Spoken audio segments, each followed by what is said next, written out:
Rufa Gutierrez sinasabing masamang ehemplo si Andrea Brillantes sa kanyang anak na si Venice Bectas.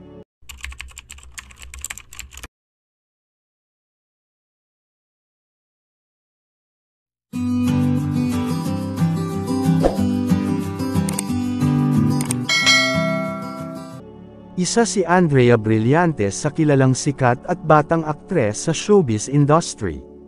Di rin may kakaila ang husay sa pag-acting nito, subalit usap-usapan ngayon na ayaw umano ni Rufa Gutierrez na makasama o maging isa sa mga kaibigan ng kanyang anak si Andrea Brillantes, dahil baka daw ay madamay daw ito sa kung ano mga isyu na nakakapit sa aktres na si Andrea Brillantes.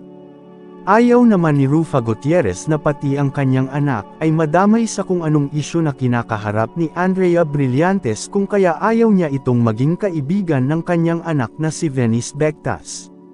Masakit kasi para sa isang ina na makitang nasasaktan o nadadamay ang anak sa hindi naman nito kasalanan.